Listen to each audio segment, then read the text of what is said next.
Bonsoir à tous. C'est une figure du patronat camerounais engagé dans la défense des intérêts du secteur privé.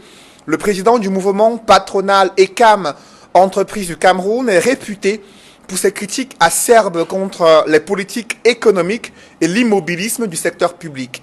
Dirigeant et fondateur des grandes compagnies d'assurance depuis 1979, il a été le président de la Fédération des sociétés d'assurance de droit national africaine entre 2004 et 2014, gérant de P2A, cabinet conseil en prévoyance, assurance et assistance. Il est également le président du secrétariat technique du comité de compétitivité, administrateur de l'agence de promotion des PME. Il est l'un des administrateurs de la CNPS et vice-président de la Chambre de commerce, des industries, des mines et de l'artisanat au Cameroun. Entre ses multiples activités, il est également le président du conseil d'administration de la South Media Corporation, éditeur du journal Mutation. Son réseau d'influence et sa proximité avec les cercles de pouvoir ont laissé prospérer durant des décennies un engagement politique ou alors une candidature à une élection présidentielle. Resté toujours en retrait, il n'en reste pas moins un fin analyste, inquiet pour l'avenir du Cameroun et préoccupé sur la gestion des crises que traverse le pays. Depuis la publication de son éditorial en janvier 2019 dans les colonnes du journal Mutation, la situation politique et économique du Cameroun est-elle devenue rassurante pour les milieux des affaires auxquels il appartient? Quel est son regard sur les perspectives économiques et sociales du Cameroun? Ce soir, c'est l'heure de vérité pour Protais Ayangma, le président de l'organisation patronale ECAM, entreprise du Cameroun. Président Protais Ayangma, bonsoir. Bonsoir, monsieur Noufeli. Merci d'avoir accepté notre invitation. Écoutez, c'est moi qui vous remercie. J'ai d'ailleurs été très surpris par cette invitation parce que c'est la saison des élections. Je pensais que mon profil n'était pas approprié pour le moment et j'espère que votre audimat n'en souffrira pas. Pour mener à bien cet entretien avec vous, Protais Ayangma, je suis en compagnie de Jonathan Babila. Jonathan, good evening. Good evening, Cedric. Thanks, viewers, for joining us in this edition of La Vérité en face. President Protais Ayangma, you're welcome. Et juste à côté de vous, Jonathan Babila, c'est Duval Fongwa. Bonsoir, Duval. Bonsoir, Cédric. Bonsoir à l'invité. Bonsoir, monsieur Duval. Permettez-moi de vous adresser mes condoléances parce que j'ai appris que vous avez perdu votre père. C'est toujours un moment très difficile. Sincères condoléances. Merci et bonsoir aux téléspectateurs de la télévision. Protais Ayangma, cela fait plus de 40 ans que vous travaillez dans le secteur des assurances. Après avoir travaillé dans la société camerounaise d'assurance et de réassurance, vous avez dirigé une société du courtage en assurance et ensuite créé votre propre compagnie en 1986. Qu'est-ce qui vous passionne tant? Quel est l'intérêt que vous avez identifié dans ce secteur d'activité? Non, mais c'est juste un coup de foudre, parce que je ne connaissais pas l'assurance lorsque je terminais mes études en 1974. J'ai découvert l'assurance tout à fait par hasard. Et depuis, ma passion n'a pas baissé, bien au contraire. Lorsqu'il y a 3 ou 4 ans, j'ai décidé de quitter mes fonctions opérationnelles à la tête d'une compagnie d'assurance. J'avais vraiment envie de tourner la page. Je me destinais à l'agriculture. Mais comme on dit, on chasse le naturel, il revient au galop. Donc je suis revenu au triple galop. Donc, je pense que c'est un secteur qui est très passionnant. Il est d'autant plus passionnant qu'il est à la fois complexe, à la fois qui se renouvelle perpétuellement et qui touche à l'homme. Moi, je suis un humaniste, d'une manière générale, sur le plan philosophique, je suis un humaniste. Et tout ce qui touche directement l'homme m'intéresse. Et l'assurance est l'un des métiers, n'est-ce pas, qui met l'homme au centre de ses préoccupations, sa santé, sa sécurité d'une manière générale. Et c'est pour cela que ma passion n'a pas faibli, n'est-ce pas, par rapport à ce métier. Comment fonctionne le marché des assurances et quels sont ses acteurs principaux pour le cas du Cameroun, par exemple? Écoutez, vous avez 2 principaux acteurs, 2 principaux joueurs, c'est les assurés, c'est-à-dire vous et moi, et puis les assureurs qui sont des entreprises. Il faut absolument que ce soit une entreprise, un particulier ne peut pas assurer un autre particulier. À côté d'eux, ou bien il peut y avoir des intermédiaires qui soit représentent les assurés. À ce moment-là, c'est en général des courtiers, soit des agents généraux qui représentent des compagnies d'assurance. Donc voilà, en quelque sorte, les principaux joueurs, n'est-ce pas, dans un système assurantiel classique. Au-dessus, il y a des réassureurs, il y a la réassurance. La réassurance est considérée comme étant l'assurance des assureurs. Donc voilà un tout petit peu l'écosystème, n'est-ce pas, des assureurs. Mais à côté encore, il y a beaucoup d'autres personnes qui interviennent, des experts en tout genre, notamment en cas de sinistre. On a besoin parfois d'évaluer le préjudice. On fait appel à des experts de tout genre. Ça peut être des experts en automobile, ça peut être des experts médicaux, ça peut être des experts en aéronautique. Tout dépend de la nature, n'est-ce pas, du sinistre. Donc, c'est un monde en perpétuel mouvement. Chaque fois qu'un risque nouveau apparaît, n'est-ce pas, il y a des couvertures nouvelles également qui se mettent en place, et également des intervenants nouveaux qui se mettent également en place. Alors, lorsque vous avez parlé tout à l'heure de l'homme qui doit être au centre, en parlant justement de ces assurances-là, ce qui a d'ailleurs aiguisé votre passion pour ce métier, est-ce qu'aujourd'hui, quand vous regardez dans le rétroviseur, vous avez le sentiment que les assurances telles qu'elles fonctionnent actuellement au Cameroun remplissent leur mission et permettent effectivement à l'homme d'être au centre des préoccupations?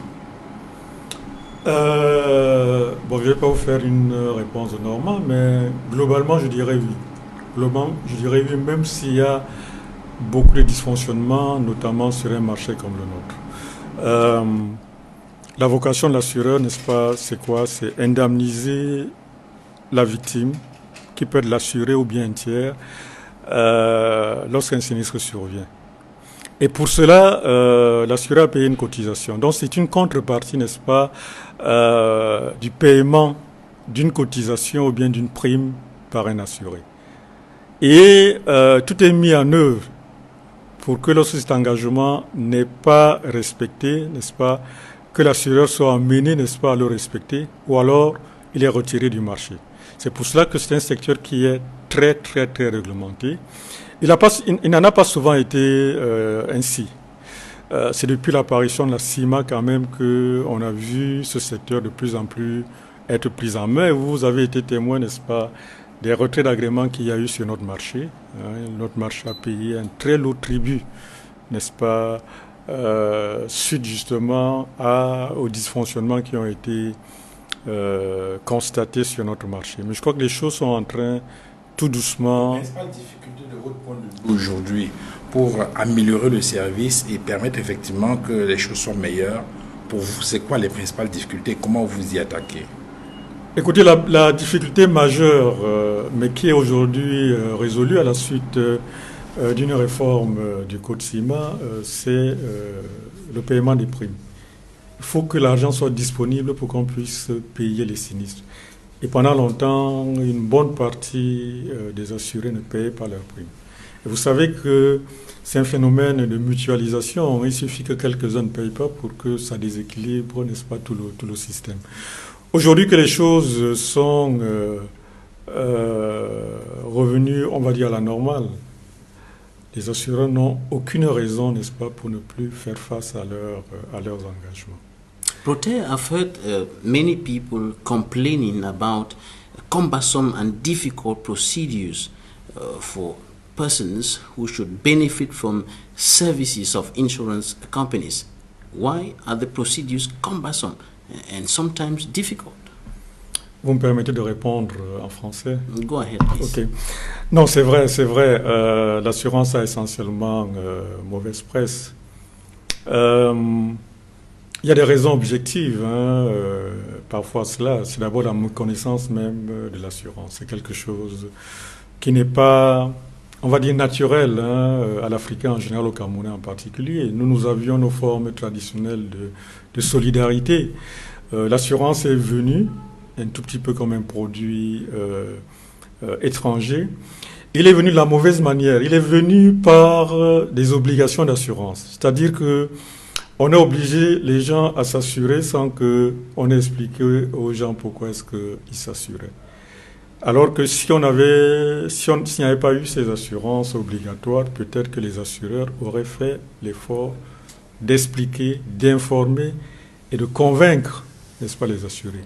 Mais il se trouve que face au péril, aux risques que faisaient courir, par exemple, les automobilistes, et craignant l'impécuniosité de certains, il a semblé nécessaire aux États, c'est pas seulement au Cameroun, de rendre obligatoire, n'est-ce pas, la couverture de certains risques. Alors, donc, je disais que les gens donc ont été habitués à s'assurer, parce qu'on les obligeait à s'assurer, parce qu'ils avaient peur de la police. Et du coup, il y a eu beaucoup de malentendus.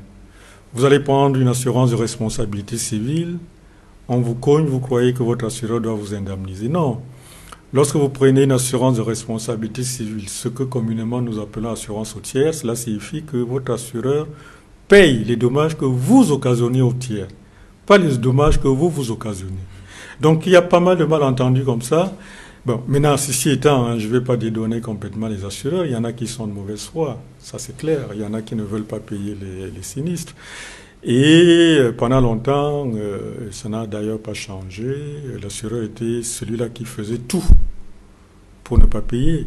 C'est-à-dire qu'il saisissait le moindre prétexte. Il invoquait tel article qui était écrit en caractère très très petit pour, n'est-ce pas, exonérer sa responsabilité. Mais je crois que ce phénomène est en train de reculer. Prote, I want to understand something. Yes. Are you saying that the fact that sometimes it takes quite a long period of time for somebody to actually receive services from insurance company is a product of maneuvers by some unscrupulous insurance company managers who do not want to pay the money they're supposed to pay to the victims? Is that what you're saying? Hélas oui, mais c'est pas la majorité des cas. C'est pas la majorité des cas. Vous verrez d'ailleurs que ce problème ne se pose en général qu'en assurance automobile. Vous avez vu les grands sinistres qu'il y a eu même ici en matière d'incendie qui ont été régulièrement payés. Donc il y a un problème à la fois d'information, il y a un problème également de... Comment est-ce que je vais dire? Il y a également un problème de capacité, n'est-ce pas, de faire face aux assureurs. Nous sommes dans un pays où les associations de consommateurs n'existent pratiquement pas. Les courtiers qui devraient, n'est-ce pas, parfois défendre leurs clients ne le font pas toujours. L'État, parce que c'est la première responsabilité de l'État, à travers sa direction nationale de l'assurance, de protéger l'assuré, ne le fait pas toujours, parce que normalement, vous avez un recours. Lorsque vous n'êtes pas indemnisé, vous pouvez vous adresser à la direction nationale des assurances. Vous pouvez même vous adresser à la CIMA. Et la CIMA est très attentive, n'est-ce pas, à ce genre de réclamation. Malheureusement, les victimes ne le font pas, ne savent même pas qu'elles peuvent s'adresser à la CIMA. Et aujourd'hui, d'ailleurs, l'un des piliers du contrôle de la CIMA, c'est le règlement des sinistres. Avant, ils se contentaient de vérifier la solvabilité des compagnies d'assurance, la couverture des engagements. Aujourd'hui, l'un des premiers critères, c'est le règlement de sinistre. Donc, je ne peux qu'encourager ceux qui ont des problèmes de saisir la CIMA, parce que si la CIMA est saisie, cela peut provoquer tout de suite un contrôle. Un contrôle de la CIMA, c'est assez lourd et puis ça peut être très, très, très lourd de conséquences. Prote Yama, vous avez mis sur pied une compagnie d'assurance connue sous le nom de Colina. Avant, c'était la citoyenne assurance. Avant, c'était CNA, Compagnie nationale d'assurance. Comment avez-vous fait prospérer cette compagnie d'assurance et qu'est-ce qui s'est passé pour que vous cédez une bonne partie de vos actions à une multinationale venue s'installer au Cameroun? Oui, la CNA était d'abord un défi. Au moment où j'ai créé la CNA, nous sommes dans les années 85. Il n'y a que des entreprises étrangères d'assurance au Cameroun. Et j'étais déjà sur le marché depuis quelques temps. Et j'ai été confronté à beaucoup de frustration. Chaque fois que vous vouliez assurer un risque, il fallait qu'on interroge la métropole, la France, qui devait accepter le risque, qui devait tarifer. Et quand ça ne leur disait rien, ils disaient que non, nous on ne peut pas assurer cela. Donc c'est un tout petit peu par révolte que je crée la CNA, ce qui peut d'ailleurs expliquer toutes les difficultés que j'ai eues en 1985 pour créer cette compagnie, parce que on pensait, à commencer par nos autorités, parce que comme je l'ai dit, c'est un secteur très réglementé, vous ne pouvez pas ouvrir du jour au lendemain une compagnie d'assurance, vous devez obtenir un agrément de l'État. Aujourd'hui, c'est un agrément de la CIMA pour pouvoir opérer. J'ai attendu 2 ans avant d'avoir un agrément parce qu'on estimait que les Camerounais n'étaient pas en mesure de gérer des compagnies d'assurance. On estimait peut-être que c'était au-dessus de nos capacités. Et je crois que l'un des rares mérites que j'ai, c'est d'avoir, n'est-ce pas, démontré le contraire et d'avoir permis l'émergence d'une véritable industrie nationale d'assurance qui aujourd'hui d'ailleurs est allée à la conquête, n'est-ce pas, d'autres pays. Un groupe comme Activa est dans 5 ou 6 pays en Afrique. La SAR est dans, je crois, 3 pays. Donc c'est ça un tout petit peu ma fierté d'avoir été à l'origine de ce mouvement. Et pourquoi subitement, au moment où fleurit cette industrie de l'assurance au Cameroun et dans la sous-région Afrique subsaharienne, vous décidez de céder votre structure à une autre compagnie, une multinationale? Alors, il y a eu plusieurs étapes. Ça ne s'est pas fait du jour au lendemain. D'abord, il faut dire que l'assurance est un secteur à forte intensité capitalistique. Si vous n'avez pas d'argent, ce n'est pas la peine de faire de l'assurance. Sinon, vous serez un petit assureur ou bien un petit courtier. C'est d'abord des capitaux, parce que en face, vous devez assurer des risques très très importants. Assez rapidement, je me suis rendu compte que avec l'actionnariat que j'avais, qui était un actionnariat essentiellement, qui était d'abord un actionnariat camerounais, un actionnariat de petits porteurs, il était presque impossible en cas de coût très très dur, n'est-ce pas, de faire appel à eux. Donc j'ai commencé par m'associer à un groupe qui était en Côte d'Ivoire, qui était un groupe africain, même si les capitaux à l'origine étaient libanais, qui était le leader de l'assurance dans cette zone-là, qui souhaitait prendre pied, n'est-ce pas, en Afrique centrale. Donc on a signé un partenariat, ils sont rentrés de façon très minoritaire dans le capital. Et ça a pris 5 ans leur montée en puissance, n'est-ce pas, dans le capital. Donc, je me suis rendu compte à un moment donné qu'il valait mieux avoir 10% d'une affaire qui marche très bien que 100% d'une affaire qui risque, n'est-ce pas, de péricliter. On a vu par la suite certains confrères qui, parce qu'ils n'ont pas voulu s'ouvrir, ont purement et simplement disparu. Et le phénomène va s'accélérer parce que mon diagnostic et mon pronostic est que d'ici 5 ans, il n'y aura la place que pour 2 ou 3 grands groupes. Parce que quand on parle d'assurance, on parle vraiment de puissance financière et tout. Et donc, c'est en anticipant ce mouvement-là donc, que je me suis ouvert. Et les capitaux, par la suite, ont fait leur loi. Quand vous êtes minoritaire, à un moment donné, donc, on a basculé à 51-49. Et je ne partageais plus tout à fait la même vision que mes amis, qui étaient devenus marocains. D'ailleurs, je signale en passant que même eux viennent d'être rachetés par les Sud-Africains. C'est pour dire que ça bouge beaucoup dans notre secteur. Et donc, j'ai préféré progressivement me sortir de là. Quelle était la pomme était la pomme de discorde? Non, c'est la vision. C'est tout simplement la vision en termes de... en termes déjà même de gestion, vous savez, vous avez des frais d'assistance technique qui ne sont pas toujours justifiés. Vous avez... parfois, vous imposez des dirigeants que vous n'estimez pas toujours être supérieurs aux Camerounais. Et c'est la loi du genre, hein, quand vous êtes engagé dans cette logique, hein, c'est le majoritaire qui décide.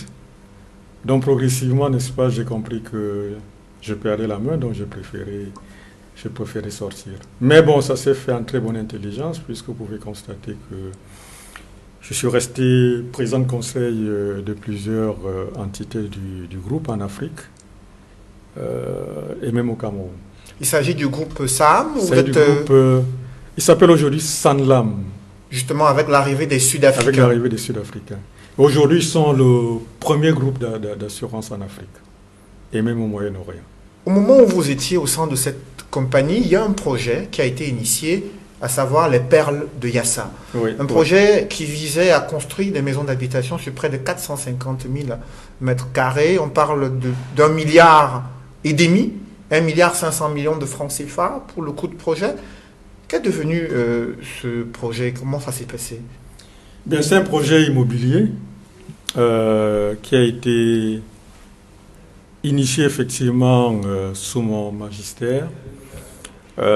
C'était pas un projet nouveau parce qu'en Côte d'Ivoire, un projet similaire avait été mis en place par l'intermédiaire d'une filiale du groupe qui s'appelle Batim Côte d'Ivoire. Et il visait à valoriser une immobilisation que nous avions acquise auprès de la SAD. C'était pas 2000 m², c'était 10 000 m², un complexe d'une trentaine de résidences modernes. La construction a même commencé. Je crois qu'il y a quelques villas qui sont habitées au jour d'aujourd'hui, mais qui a connu quelques difficultés. Notamment avec l'entrepreneur. Notamment avec l'entrepreneur et l'architecte du projet. À un moment donné, on s'est rendu compte que les sommes qui avaient été décaissées étaient largement supérieures aux travaux qui avaient été réalisés. Donc il y a eu un conflit, blocage, saisine des tribunaux. Et puis, finalement, il y a eu un accord amiable et je crois que les travaux ont recommencé. Mais ceci dit, toutes les personnes qui ont souhaité récupérer leurs fonds ont été indemnisées. Mais le projet se poursuit pour ceux qui ont bien voulu, n'est-ce pas, continuer. Moi-même, j'ai acquis une résidence dans ce complexe. J'attends qu'il se termine pour que je puisse récupérer Mais j'ai eu la possibilité de récupérer mon investissement. J'ai pensé que c'était pas la bonne affaire parce que, entre-temps, le terrain a pris beaucoup de valeur à cet endroit, beaucoup de valeur. Et j'estime que ce que j'ai mis est même aujourd'hui largement inférieur à la valeur estimative du terrain. Parlons maintenant, Protais Ayangma, de cette couverture santé universelle qui concerne aussi les compagnies d'assurance. Le gouvernement envisage de mettre sur pied cette initiative. Vous avez suivi les différents scénarios et les schémas possibles selon le gouvernement. Est-ce que vous êtes convaincu qu'une telle initiative pourrait profiter à un plus grand nombre au Cameroun? Bon, il faut rappeler déjà que l'assurance universelle, c'est un peu l'assurance pour tous. Universelle signifie tout le monde est plus ou moins concerné. Mais en réalité, ça concerne surtout les catégories de personnes les plus socialement défavorisées. Parce que, à la limite, vous et moi n'avons pas besoin de cela. On a peut-être les moyens, n'est-ce pas, de pouvoir prendre une assurance à titre privé. Je voulais d'ailleurs signaler que lorsque j'ai quitté mes fonctions opérationnelles, j'étais allé rencontrer le Premier ministre de l'époque, son Excellence Yan Filémon, pour lui dire que j'avais un peu de temps libre et que j'étais en mesure d'accompagner l'État à titre bénévole sur un certain nombre de projets. Et le projet d'assurance maladie universelle avait été cité. À l'époque, il y avait un blocage parce qu'il y avait une bagarre de tutelle entre le ministère de la Santé publique et le ministère du Travail. Donc, pendant 2 ans, le dossier n'a pratiquement pas bougé. Et donc, je m'étais offert, et il y a eu plusieurs réunions présidées par le Premier ministre de l'époque, qui avait fini par arbitrer en faveur du ministre de la Santé. Ce qui pour moi est une erreur parce que le problème de la couverture santé n'est pas un problème au départ de santé. Ce n'est pas un problème d'hôpitaux. C'est un problème de sécurité sociale. Au même titre que les pensions, au même titre que les allocations familiales. Et ailleurs, c'est géré par la sécurité sociale et à la limite par les affaires sociales. Le problème de santé, le problème de l'hôpital est un problème secondaire dans l'organisation de la couverture universelle. Parce qu'il s'agit déjà de voir à qui ça s'adresse, comment par exemple les indigents vont être pris en charge, comment est-ce que tout cela va être organisé. Parce que contrairement à ce qu'on laisse penser, la santé aujourd'hui est supportée au Cameroun à 80% par les Camerounais. Ça signifie que c'est les Camerounais qui payent pour leur santé. Donc si on institue la couverture santé universelle, ça ne va pas changer. Ce sont toujours les mêmes Camerounais qui vont payer. Mais il se trouve que ce sera mieux organisé, ce sera mieux géré, ce sera mieux rationalisé, ce sera mieux distribué. Et alors, j'avoue que je ne comprends pas pourquoi toute cette tergiversation. C'est des batailles de leadership, alors que le problème est assez simple. Pour vous, le mécanisme devrait obéir à quel principe pour permettre aux Camerounais d'en bénéficier au plus large? Non, c'est un problème de répartition. C'est-à-dire qu'il s'agit de collecter des cotisations, n'est-ce pas, pour les repartir au plus grand nombre. Et il y a plusieurs catégories. Il y a ceux qui peuvent payer. Il y a ceux qui ne peuvent pas payer, mais qui ne devraient pas être exclus. Je pense que c'est un phénomène qui peut être graduel. On ne peut pas tout de go comme ça dire qu'on va assurer tout le monde pour toutes les maladies. Donc, ils avaient commencé par réfléchir sur un paquet de soins. C'est-à-dire que quelles seraient les maladies qui pourraient être couvertes pour tout le monde. Et là, c'est assez facile. Il suffit tout simplement de voir quelles sont les principales maladies, et ça c'est technique, il suffit de voir. On sait que le palu, on sait qu'il y a un certain nombre de maladies comme ça. Laissant ceux qui ont des moyens éventuellement, s'ils souhaitent, d'aller se faire soigner à l'étranger. Mais l'idée, lorsqu'on parle de couverture maladie universelle, c'est de couvrir le maximum de Camerounais. Protais, during a meeting of health experts from different African countries and the World Health Organization here in Douala recently, this issue was on the table. And in an interview, the resident or the country representative of the World Health Organization, Dr. Fanuel Habimana, said it's just a question of time, and very soon the public health minister will announce the effectiveness of the connu pour nous aider à mettre en place. Et même les Camerounais sont capables de mettre cela en place. Moi, je pense aujourd'hui que la CNPS est en mesure, dans un premier temps, d'adresser cette question-là. La CNPS, je rappelle, est aujourd'hui une référence sur le plan africain et même sur le plan mondial. Parce qu'il y a beaucoup de pays qui viennent s'inspirer de l'expérience de la CNPS dans un certain nombre de domaines. Et what is the social insurance fund expected to do for this thing to work? Non, c'est un risque comme les autres. Vous savez que la branche de la sécurité sociale comporte plusieurs risques. Au Cameroun, il n'y a que 3 ou 4 risques qui ont été mis en place, alors que dans d'autres pays, il y a le risque maladie qui est le plus important. Il y a le risque chômage éventuellement. Ça, ce sont les branches de la sécurité sociale. On peut les gérer séparément. Mais on peut également les regrouper dans un seul fonds. Et moi, personnellement, je pense que dans un premier temps, la CNPS est en mesure de pouvoir aider à lancer ce projet-là. Alors, pour éviter que on continue à tergiverser.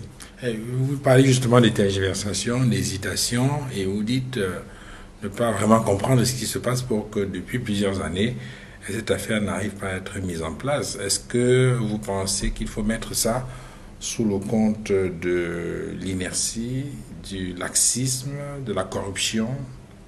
Absolument, absolument. Je le mets sur ces comptes-là.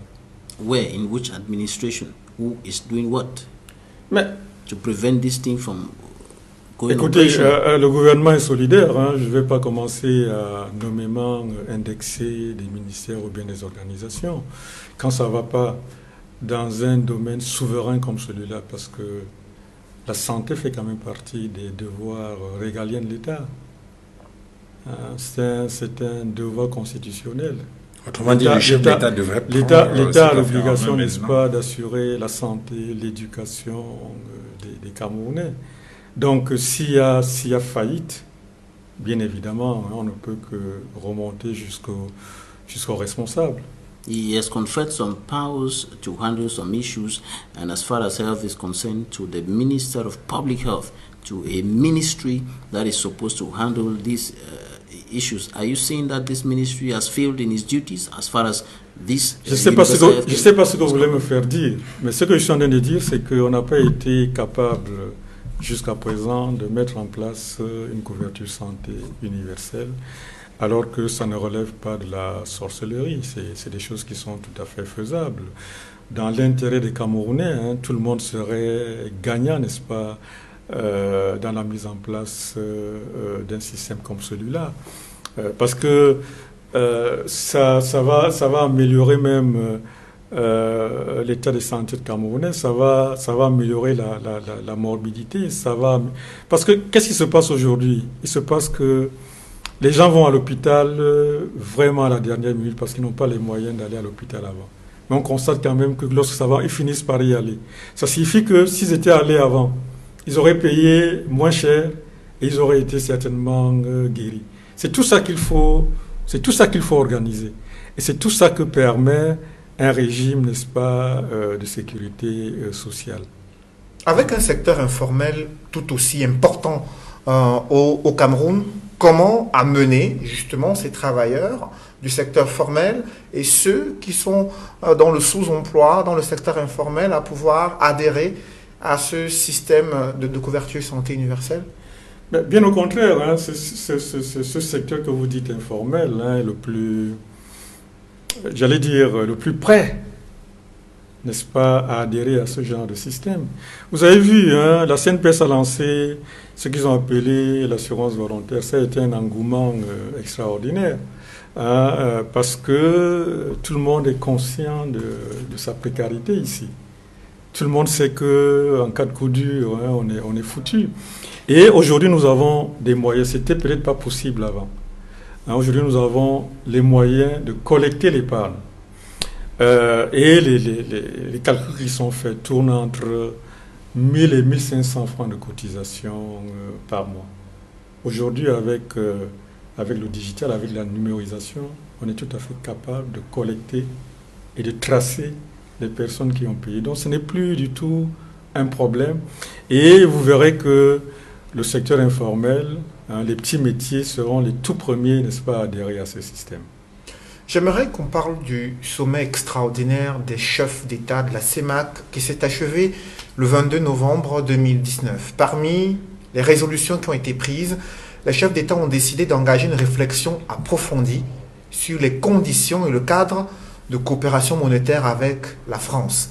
Ils ont engagé la CEMAC, la commission de la CEMAC et la BEAC de leur donner un schéma d'évolution de la monnaie commune dans un bref délai.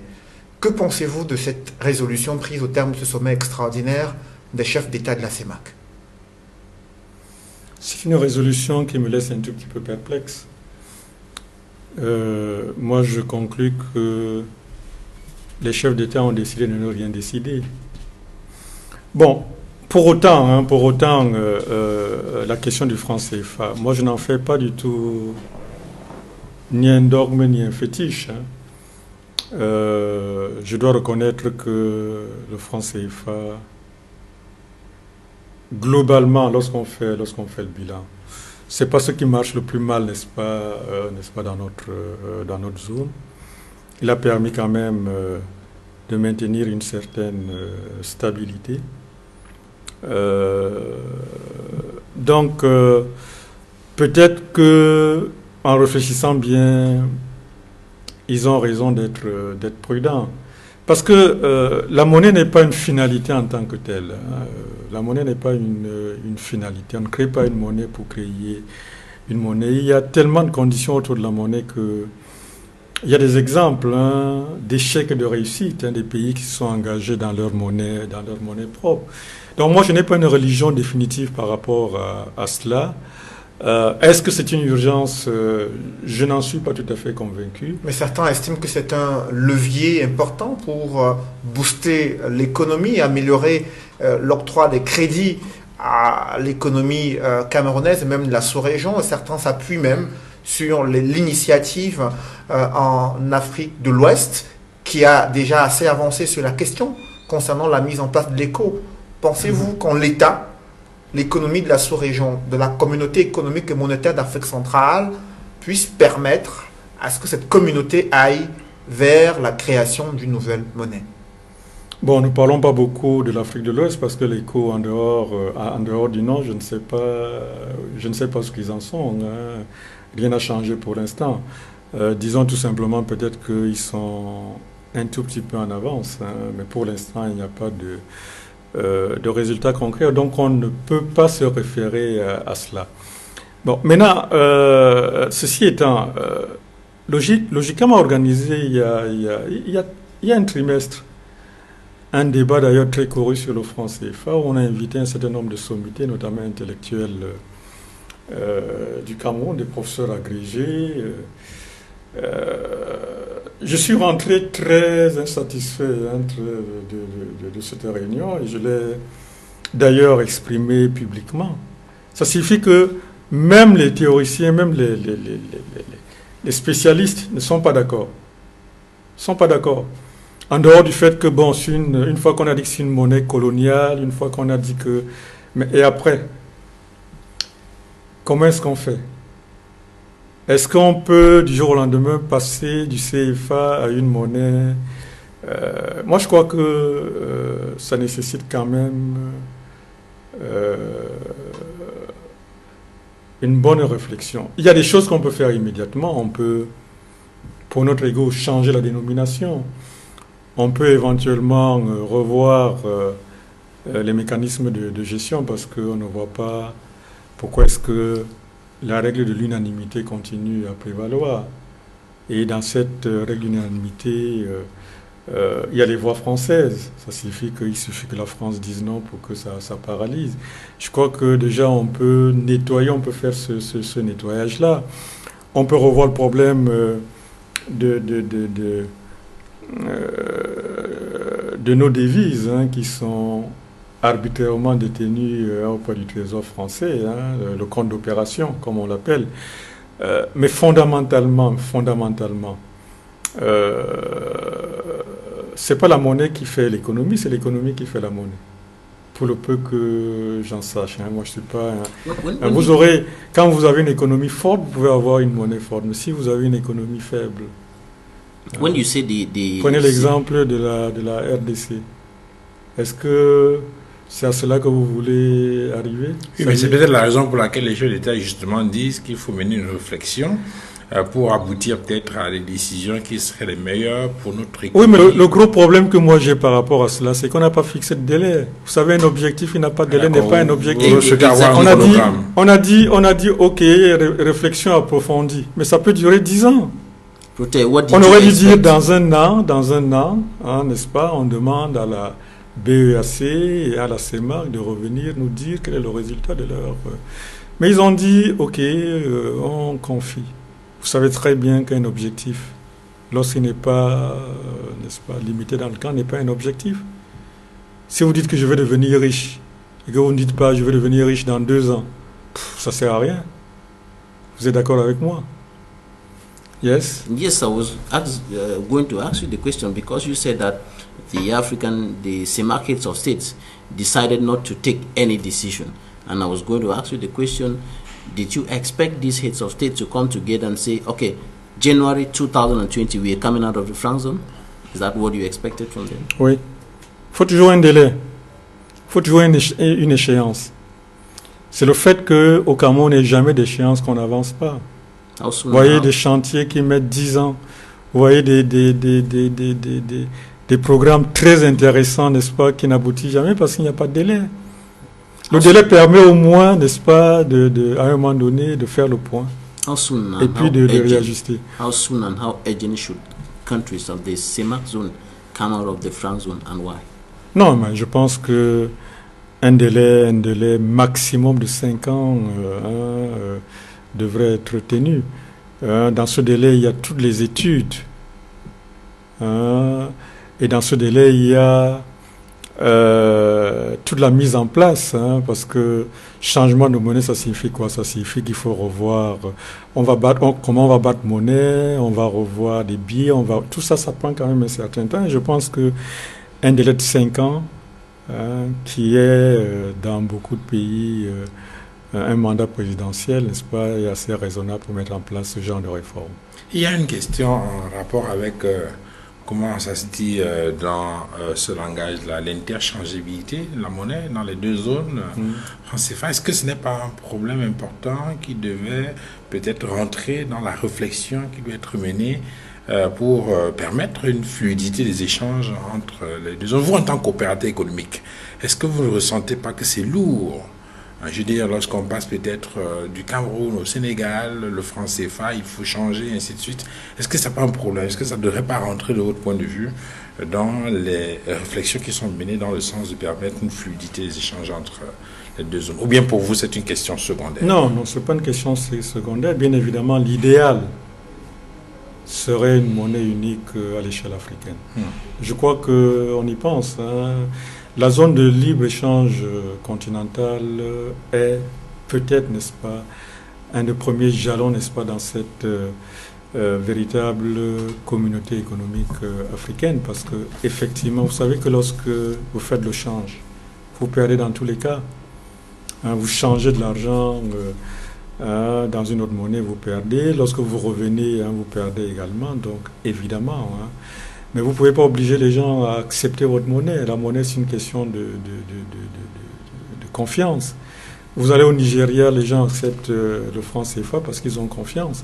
Mais si vous allez en Côte d'Ivoire, ils se disent « Oh, ben les gens d'Afrique centrale, là, nous, on n'est pas... » D'ailleurs, vous avez vu qu'il y a un ajustement lorsque vous changez le CFA d'Afrique centrale contre le CFA de l'Afrique de l'Ouest. Vous perdez au change.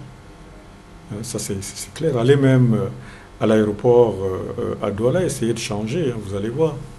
Alors, peut-être pour sortir, je ne sais pas, en rapport avec cette question de monnaie, je voudrais avoir votre avis sur la question de la rareté des pièces de monnaie. Et on se souvient que lorsque ce problème a été posé il y a quelque temps, le gouverneur de la BIA, un certain nombre de personnes avaient pris des indications de ce que ce serait résolu très prochainement. D'ailleurs, je crois qu'il avait fixé un échéancier à novembre 2019. Est-ce que vous, en tant qu'opérateur économique, vous ressentez effectivement les effets de cette rareté des pièces de monnaie, ou bien c'est une affaire qui concerne le petit commerce et puis le secteur informel? Non, franchement, à notre niveau, on ne le sent pas. Même au niveau des paiements, on ne le sent pas véritablement. Je crois que ça concerne surtout les artisans, les particuliers et tout, les bayam selam comme on dit. Nous, on est beaucoup plus préoccupés par la question des devises. La difficulté aujourd'hui à importer, n'est-ce pas, que ce soit des biens ou bien que ce soit des marchandises. Là, il y a un véritable souci. Il y a eu quelques améliorations à la suite, un tout petit peu de la coup de gueule sortie du GICAM. Du secteur privé, notamment du GICAM, mais les délais restent très très longs. Le problème se situe à quel niveau, Protais Ayama? Il y a eu une nouvelle réglementation de change pour permettre à la BEAC de mieux surveiller les mouvements des devises et reconstituer les réserves de change des pays de la zone CEMAC, mais on entend depuis plusieurs mois les plaintes des opérateurs économiques. Le problème se situe à quel niveau durant ces opérations concrètement? Bon, moi je ne suis pas un spécialiste en la matière, mais globalement, tout ce qu'on peut dire, c'est un problème de réserve de change. Les réserves des pays de la zone avaient fondu de telle sorte que nous n'avions plus de l'argent, n'est-ce pas, pour acheter des marchandises à l'étranger. La France ne souhaitait plus continuer à financer. Le problème du contrôle d'échange, il y a toujours une réglementation, mais elle n'était pas suivie de façon rigoureuse. L'un des avantages, n'est-ce pas, de cette crise a été que la politique monétaire soit mieux suivie et mieux encadrée. Parce que pendant longtemps, il y a eu des exportateurs plus ou moins honnêtes, n'est-ce pas, qui ne rapatriaient pas, notamment les exportateurs de cacao-café, qui ne rapatriaient pas les devises. Et cela également est la traduction de notre balance commerciale qui est très déséquilibrée. C'est-à-dire que on achète plus qu'on ne vend. Donc à un moment donné, on n'a pas d'argent. Et aujourd'hui, la Banque centrale, avant de donner l'autorisation, regarde quand même le bien fondé, n'est-ce pas, de l'opération. C'est pour ça que ça prend du temps. Alors le taux de couverture extérieure de la monnaie se situe aujourd'hui à 68,5% fin 2019 selon les chiffres de la BEAC. J'aimerais qu'on reste dans la zone CEMAC pour évoquer une question importante pour les opérateurs économiques, c'est l'intégration régionale. La question revient depuis de nombreuses années. Les chefs d'État, à chaque fois qu'ils se rencontrent, prennent l'engagement d'améliorer l'intégration régionale, de permettre la libre circulation des biens et des personnes.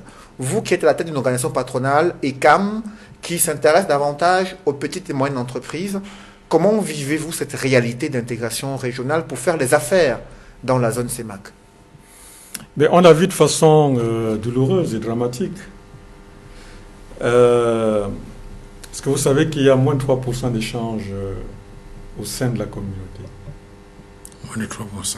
Moins de 3% d'échanges. C'est-à-dire que on commerce beaucoup plus avec les pays éloignés, étrangers, qu'entre nous. C'est bien parce qu'il y a ces barrières qui sont d'abord des barrières physiques. Je crois que c'est le président congolais qui dit qu'il n'y a pas de route pour arriver au Congo à partir du Cameroun. On peut le dire de tous les pays. Il y a un peu de commerce transfrontalier au niveau du sud et puis peut-être un tout petit peu au niveau de... Donc il y a ce problème-là. C'est un problème douloureux. Imaginez qu'on double ou bien qu'on triple tout simplement le volume des échanges. Ce serait déjà un très gros avantage, n'est-ce pas, pour nous qui sommes au niveau de la sous-région un pays exportateur net, c'est-à-dire que le Cameroun exporte beaucoup vers la sous-région. Donc s'il y avait plus de facilité, je prends le domaine agricole, des cultures vivrières. Parfois la nourriture pourrit ici alors qu'en face ils meurent de faim. Donc s'il y avait cette possibilité de pouvoir évacuer vers ces régions-là. Donc il y a un problème d'infrastructure, il y a un problème. Donc vraiment, il y a un très très gros problème et il est temps que véritablement on passe de simples postures ou bien déclarations d'intention à une véritable volonté politique réelle. Cette volonté a été réaffirmée plusieurs fois lors des sessions des conférences des chefs d'État de la CEMAC. Mais pourquoi sur le terrain, il y a toujours des difficultés? Elle doit se traduire par les faits.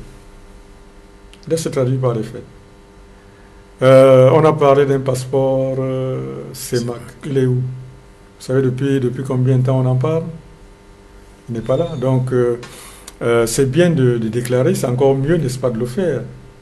S'il y avait un passeport CEMAC, on ne pourrait pas vous arrêter au niveau d'un aéroport, puisque vous auriez le passeport CEMAC comme le passeport de l'Union européenne. Mieux encore, en Afrique de l'Ouest, vous n'avez pas besoin de passeport, votre carte d'identité suffit. Donc c'est un problème réel. Some observers talk of a problem of trust between the Central African countries, a problem of trust. Equatorial Guineans who do not trust Cameroonians, Gabonese who do not trust Chadians, and so on and so forth. What do you think about this? Pour moi, c'est des fausses C'est de faux prétextes. C'est de faux prétextes. Hein? Vous savez, les rares fois où il y a eu des petits problèmes avec certains de ces pays-là et que le Cameroun a fermé ses frontières, ils ont été les premiers à revenir demander que ça se rouvre parce que vous allez au Gabon, aujourd'hui c'est de moins en moins vrai, mais c'est nous qui alimentions le Gabon. C'est nous qui fournissions le Gabon en femmes de ménage, en chauffeurs de taxi et tout, qui sont également des personnes qui sont des personnes utiles à une économie, hein, vous savez. Donc, dire qu'on a peur d'être envahi par les uns ou bien par les autres, ce n'est pas... Et puis, il faut avoir une vision large, il faut avoir une vision globale. On ne peut pas rester indéfiniment dans nos micro-États. On ne peut pas, même sur le plan politique, il va arriver que ces frontières-là, n'est-ce pas, puissent... parce qu'il y a une dynamique, hein, la dynamique est vers les grands ensembles. Voyons un peu comment ça se passe ailleurs. Les pays européens, les pays américains. C'est l'ouverture. C'est pas le phénomène inverse. Il faut donc croire et même espérer que en Afrique aussi, en Afrique centrale en particulier, on va y arriver. Parce qu'il n'y a pas de salut tout seul, surtout dans nos micro-États avec 25 millions de... Parce qu'on parle aujourd'hui de marché, on ne parle même pas de population. On raisonne en termes de marché. Hein. C'est pour cela que, à la limite même, moi, une union avec le Nigeria serait plus intéressante sur le plan économique avec la CEMAC. Quel serait l'intérêt d'un tel partenariat entre le Cameroun et le Nigeria? 100 millions de consommateurs, tout de suite. Ce qui signifie que si vous fabriquez un billet comme ça, vous pouvez le vendre à 100 millions de personnes, plutôt qu'à 10 000 ou à 25 000. Donc, pour notre subsistance même, pour notre survie, on a besoin de cela. À propos de ce partenariat entre le Cameroun et le Nigeria, vous vous souvenez que le président Muhammadu Buhari était au Cameroun. Il a discuté avec le chef de l'État, Paul Biya, et au terme de leur rencontre, ils ont convenu de l'organisation d'un forum économique Cameroun-Nigeria dans les plus brefs délais. Jusqu'aujourd'hui, est-ce que vous avez été convié à un tel événement, l'organisation de cette plateforme visant à renforcer les accords et le rapprochement entre les opérateurs économiques des deux pays? Vous êtes un journaliste très avisé, vous l'aurez su. En tout cas, moi, je n'ai pas été associé à une telle initiative. Là encore, il s'agit de déclaration d'intention. Mais il y a une réelle volonté, n'est-ce pas, des deux parties de commercer. Ce n'est pas une volonté politique, mais la volonté des opérateurs. Il y a quand même un commerce très important, parfois informel, entre le Nigeria et le Cameroun. Et vous n'êtes pas sans savoir que la crise du nord-ouest et du sud-ouest a plombé de façon significative, n'est-ce pas, ces échanges qui sont beaucoup plus importants que les échanges au niveau de la CEMAC, dont nous sommes pourtant membres. Parlons de cette crise anglophone et son impact sur les petites et moyennes entreprises. Il y a eu des chiffres qui ont été donnés par une organisation patronale, le JICAM, en 2018, faisant état de plusieurs centaines de milliards de francs CFA de pertes fiscales et des pertes pour les compagnies nationales installées dans cette partie du Cameroun. Aujourd'hui, nous sommes en fin 2019. Quel est l'impact de cette crise anglophone sur les entreprises camerounaises, vous qui êtes patron d'entreprise, vous qui êtes à la tête d'une organisation patronale? Oui, avant de parler peut-être des conséquences économiques, on ne peut pas faire l'impasse sur le drame humain que constitue cette crise. 500 000 déplacés internes, plus de 50 000 vers le Nigeria, 3 000 morts, ça n'a pas de prix. Je crois que il est temps que cela s'arrête. et tant que cela s'arrête. Mais maintenant, en ce qui concerne les conséquences économiques, elles sont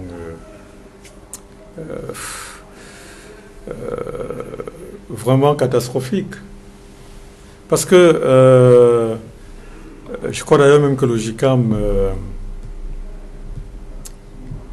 a été très conservatrice, n'est-ce pas, dans ses évaluations, parce que les conséquences, je ne sais même pas si elles sont mesurables à l'heure actuelle, hein, parce que ça s'est traduit par quoi?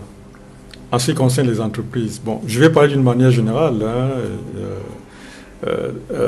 sans me focaliser sur les PME seulement, parce que la crise économique, sa première conséquence, c'est que d'abord elle est générale, elle touche tout le monde, y compris les particuliers, y compris les artisans.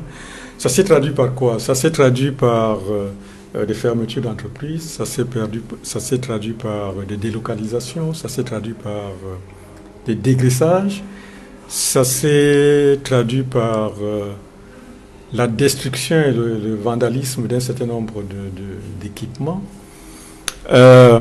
Et ça a surtout complètement plombé un certain nombre de filières. Vous prenez le sud-ouest, le tourisme, c'est fini. Vous savez également que le sud-ouest était un peu le fleuron de notre agro-industrie, avec la CDC, c'est quand même le deuxième employeur après l'État.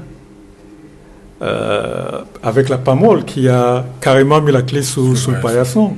Recently, some workers of the CDC went on rampage demanding for salary. Voilà. Sans compter que la main d'œuvre évidemment suite aux violences, hein, il y a très peu même de gens qui allaient au champ et tout. Toujours dans le sud-ouest, hein, on a pu constater que la production de cacao et de café a baissé. C'était quand même un bassin de production assez important. Vous allez au nord-ouest qui était une zone agricole, hein, d'élevage, hein, l'agriculture. Vous savez qu'on importe beaucoup le riz au Cameroun. Et qu'au nord-ouest, quand même, hein, on produisait quand même, hein, beaucoup de riz. Hein. Je crois que le nord-ouest, Andop, là, à un moment donné, hein, fournissait jusqu'à un tiers de la production nationale. Donc, ça augmente notre dépendance. Je ne parlerai même pas du commerce, notamment avec le Nigeria. Je ne parlerai pas... vous savez qu'à Boya, déjà, hein, il y a une véritable industrie digitale qui était en train de s'installer avec la Mountain Silicon. Silicon Mountain. Hein, c'est des choses qu'on ne va plus rattraper. Hein, la Silicon Mountain commençait à être connue au niveau mondial. Hein, et ça, c'est des choses qui ont été perdues. Alors, comment est-ce que vous pouvez chiffrer tout cela? Comment est-ce que vous pouvez calculer tout cela? Donc, effectivement, les conséquences sont énormes. Évidemment pour tout le monde, évidemment pour les PME, évidemment pour l'économie, parce que ces deux régions représentent quand même, en termes de participation au PIB, autour de 18%. C'est énorme. Et les spécialistes disent que cette crise nous fait perdre entre 1 et 2% de points de croissance par an. Vous imaginez ce que c'est. Et le plus grave, c'est que lorsque cette crise-là va s'arrêter, hein, nous souhaitons que cela se passe le plus possible, et remettre la machine en marche va être très, très, très difficile. Aujourd'hui, les pertes fiscales sont énormes, puisque ces pays ne sont plus en mesure de contribuer au budget national. Non seulement ils ne sont plus capables de contribuer au budget national, mais par un récent décret, on les a déclarés zones économiquement sinistrées. Là, l'initiative pour attirer les entreprises. C'est-à-dire que non seulement il n'y a pas de recettes fiscales, mais il y aura en plus des dépenses fiscales. C'est-à-dire que c'est l'État qui devra, n'est-ce pas, hein, par le biais des exonérations, de subventions, mettre encore de l'argent là-bas. C'est donc la double peine. Donc c'est dire que sur le plan économique, la crise, c'est pour ça que nous ne pouvons que... C'est pour ça que les opérateurs économiques sont aussi les premières victimes, n'est-ce pas, de cette crise-là. Et que nous ne pouvons qu'appeler, n'est-ce pas, à la résorption, à la fin immédiate, n'est-ce pas, de cette crise. Nous parlerons des résolutions du grand dialogue national et des pistes de solutions pour mettre un terme à la crise anglophone dans la deuxième partie de cette émission La vérité en face, avec pour invité Proter Ayangma, président de l'organisation patronale ECAM. D'abord, une courte pause.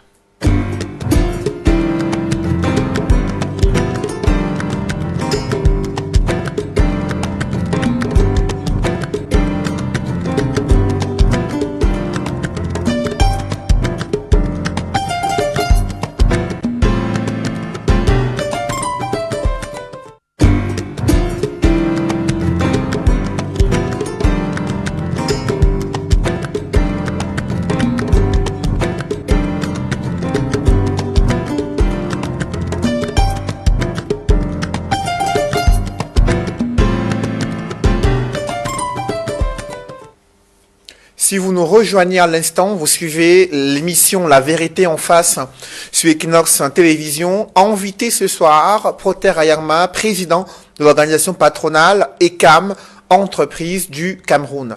Dans un éditorial paru en début janvier 2019, vous parliez déjà de la crise anglophone, déplorant les mesurettes, ce sont vos mots, qui ont été prises par le gouvernement. Vous estimez qu'il fallait des mesures radicales, notamment une amnistie générale, un dialogue national inclusif avec les séparatistes, et pourquoi pas un gouvernement d'union nationale, une plus large autonomie accordée aux régions concernées.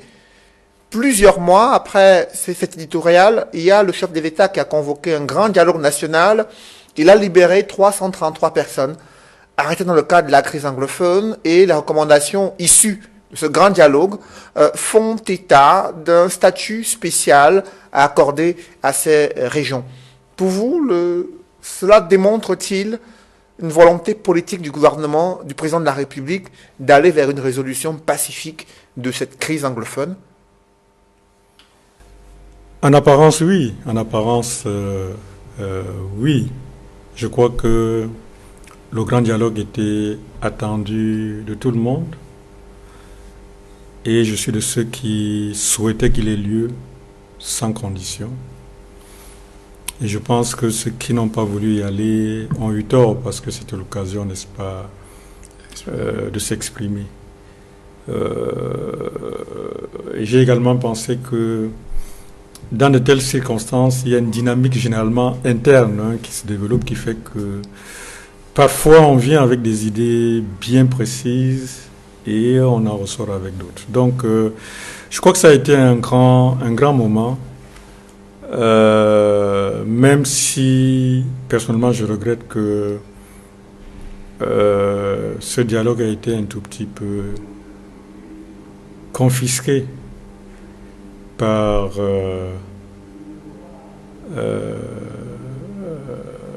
les gouvernants qui ont, je crois, assez bien balisé, n'est-ce pas, et contrôlé les participants.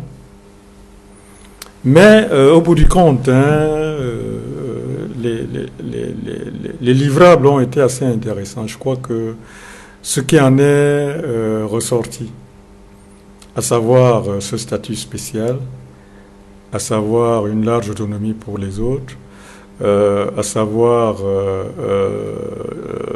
une amnistie, je crois que ça a été de très bonnes. Mais le problème maintenant, c'est que plus d'un mois après, ça fera 2 mois maintenant, non? Ça va faire 1 mois pratiquement, 1 mois et demi. 1 mois après, on ne voit toujours rien. On parle de statut spécial, mais personne n'en connaît la couleur. C'est ça le véritable problème. Mais vous avez et c'est ça qui fait que rien ne semble avoir changé, parce que il suffit pas de prendre des résolutions. Encore une fois, le problème, c'est celui de la mise en œuvre. Qu'est-ce qui fait que un mois et demi après que des résolutions aient été prises, on tarde à aller... Est-ce qu'il y a des problèmes? Mais le président de la République a indiqué que ces résolutions vont être progressivement... Là encore, il faut un calendrier, qu'on nous dise telle résolution va être mise en œuvre à telle date. On ne peut pas rester dans le flou comme ça. Imaginez les gens d'en face à qui on dit on va vous donner un statut spécial. Qu'est-ce qu'ils font? Ils attendent ou bien ils se disent ok, on va continuer la guerre jusqu'à ce qu'on connaisse le statut spécial. Non, c'est pas... Quand Cédric indiquait tout à l'heure des propositions que vous avez faites dans le sens de la résolution définitive de cette crise anglophone, il a énoncé un certain nombre d'éléments, notamment la question de l'amnistie générale. On a bien vu que le chef de l'État, dans le sillage de ce grand dialogue national, a pris des mesures dans le sens de libérer un certain nombre de personnes qui avaient été interpellées dans le cadre de cette crise anglophone. Je suppose que c'est une mesure que vous saluez. Il faut la saluer, il faut la saluer, mais c'est pas suffisant. Et vous avez également indiqué dans le même temps que ce dialogue a un tout petit peu été confisqué, c'est peut-être pas le mot exact que vous avez utilisé, par les gouvernants. Je vous ai vu hésiter un tout petit peu, peut-être que vous vouliez parler du RDPC, enfin j'en sais rien. Est-ce que vous estimez qu'on aurait pu améliorer le casting? Je suis en train de faire un peu une sorte de rétropédalage pour revenir sur la forme. Est-ce que ce n'est pas la façon d'organiser ce dialogue qui a plombé finalement les mesures, les résolutions qui ont été prises et qui auraient pu être, je veux dire, permettre de résoudre de façon efficiente? Non, on va pas refaire le grand dialogue. On ne va pas refaire le grand dialogue. Moi, je prends acte de ce qui s'est passé. Je crois qu'il faut savoir avancer. Il y a eu, de mon point de vue, des insuffisances au niveau de l'organisation de ce grand dialogue, mais c'est passé déjà. Et je ne pense pas qu'il faille revenir là-dessus. Mais maintenant, il faut avancer. Et peut-être essayer de rattraper ce qui n'a pas pu être fait au moment du dialogue. Moi, ce que je dis, c'est qu'il est temps qu'on connaisse les contours de ce statut spécial. Parce que c'est de nature à peser et à pacifier ces régions-là. Il ne faut pas oublier qu'il y a des vents contraires. Il faut communiquer, il faut rassurer les gens qui ont raison d'être inquiets, parce qu'on a vu, on voit ce qui se passe là-bas. Ils ont raison d'être inquiets, ils ont des raisons d'être inquiets. Donc il faut les rassurer. Il faut donc que ce statut spécial soit mis sur la table, qu'on sache exactement ce qu'il contient. Mais vous qui êtes opérateur économique et qui échangez certainement avec ceux qui étaient installés là-bas hier ou qui sont encore et qui font un peu de résilience, comment vous percevez cela? Est-ce que vous avez une idée de ce que pourrait être ce statut spécial pour les régions du Nord-Ouest et du Sud-Ouest dans le cadre de la résolution ou bien de la recherche des solutions pour régler cette crise? Oui, je crois qu'il y a des documents qui ont circulé. Il y a des documents qui ont circulé. Moi, je crois que ce qui est important, de mon point de vue, c'est de voir si ce qui est proposé est de nature à satisfaire, n'est-ce pas, ceux qui sont mécontents. Il ne s'agit pas de se faire plaisir, il s'agit de voir si les mesures qui sont proposées sont de nature à donner satisfaction aux personnes, n'est-ce pas, qui ont pris les Le SDF, par exemple, a proposé un statut spécial sur le modèle québécois, enfin canadien. Je ne connais pas tous les modèles. Vraiment, on n'a pas besoin forcément de calquer ces modèles-là. Nous connaissons le problème camerounais, le problème du Nord-Ouest et du Sud-Ouest. Ils ont posé sur la table un certain nombre de revendications. Certaines sont acceptables, d'autres doivent peut-être être négociées, d'autres ne le sont pas. Il s'agit de dire maintenant, ok, voilà ce que nous acceptons. Ils demandent une large autonomie. Donnez-leur cette large autonomie. Cette large autonomie va jusqu'à l'élection de leurs dirigeants. Ils ne veulent plus que pour un rien, il faille remonter jusqu'à Yaoundé pour prendre la moindre décision. Ils veulent un système judiciaire, n'est-ce pas, qui soit plus proche de leurs habitudes, de leur culture. Ils veulent l'habeas corpus, ils veulent un certain nombre de choses. Ils veulent un système éducatif également qui tienne compte de leurs spécificités. Donnons-leur cela. Ça ne nous enlève absolument rien du tout. Le seul problème, c'est que, moi, la seule crainte, c'est que ça fasse effet de contagion et que d'autres régions également veuillent pouvoir accéder également à une certaine autonomie. Mais pourquoi, à votre avis, ça traîne un tout petit peu? Pourquoi ça ne bouge pas? On est là pratiquement 2 mois de ce grand dialogue national, et puis comme vous avez remarqué vous-même... Non, mais je crois que le problème n'est pas facile à résoudre. Je crois également que au niveau même de l'appareil dirigeant, tout le monde n'est pas d'accord. On n'arrive pas à se mettre d'accord. C'est clair que il y a la résistance même à ce niveau-là.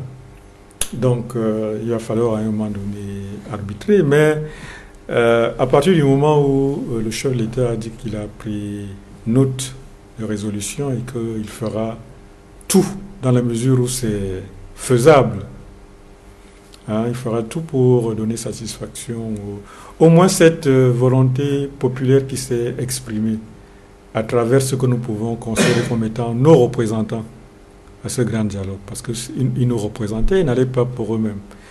Ils sont allés pour nous représenter, même si nous ne les avons pas élus.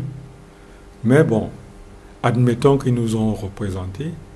Ils ont donc sorti quelque chose. Le chef de l'État a pris connaissance, il a dit qu'il a vu, qu'il a pris acte, et qu'il va tout simplement vérifier la faisabilité de ces propositions. Mais ça ne prend pas 3 mois pour vérifier la faisabilité. Mais il y a une première mesure Prota-Yerma qui a été mise en place. C'est ainsi que le chef de l'État l'a présenté. Laquelle ? Il a instruit le recrutement dans la fonction publique de 500 traducteurs et traducteurs-interprètes. Et sur son compte Facebook, il dit que c'est en application des recommandations du grand dialogue national. Vous m'amenez à rire sur des problèmes très, très importants comme ceux-là. Vous pensez que c'est le recrutement de 500 traducteurs qui va résoudre la crise du nord-ouest et du sud-ouest ? Sincèrement. C'est le recrutement de 500 traducteurs ? Non. Non, il faut un train de mesure. Il ne s'agit pas de... Je vais reprendre... Mesurette. Voilà. Il ne s'agit pas de petites mesurettes, on prend un truc là-bas, on prend un truc... Non. C'est un ensemble de mesures. Il faut qu'il y ait une cohésion, il faut qu'il y ait un effet de masse, qu'on sente quand même qu'il y a eu quelque chose qui s'est passé. Mais là, même les plus... Comment on dit ? Le comté de sceptiques, même les plus fidèles commencent à perdre un peu leur latin. Bientôt, il va se passer 2 mois. C'est comme vous annoncez à votre enfant que vous allez lui acheter, je ne sais pas moi, un habit. 1 mois passe, 2 mois passent. Mais vous comprenez quand même qu'il s'inquiète et pour qu'il vous demande, mais papa, vous m'avez promis ceci. Donc c'est ça le problème. There's a section of Anglophones who are at the extreme, and they think that there's nothing that can solve this problem other than giving or restoring the independence of the former Southern Cameroon territory. Do you think that the implementation of this special status can bring those who are the extremes back to the center? Non, la raison n'est jamais dans les extrêmes, ni à gauche, ni à droite. La raison n'est jamais dans les extrêmes. Donc ce n'est pas ceux-là qui m'intéressent, c'est l'immense majorité. Le problème aujourd'hui, c'est que les extrêmes ont pris du poil la bête parce que rien ne se passait. Et donc, ils ont réussi à tirer vers eux une bonne partie des personnes qui ne demandent qu'à vivre tout à fait tranquillement. Moi, je suis persuadé que s'il y a des mesures fortes qui sont prises, les extrêmes vont être marginalisés et vont continuer à survivre, n'est-ce pas, comme par le passé, il y a toujours eu des extrêmes. Il y a toujours eu des partisans, n'est-ce pas, du retour. Ça n'existe pas aujourd'hui. Depuis les indépendances, il y a toujours eu. Mais c'est une fraction très minoritaire. Le problème aujourd'hui, c'est de les isoler.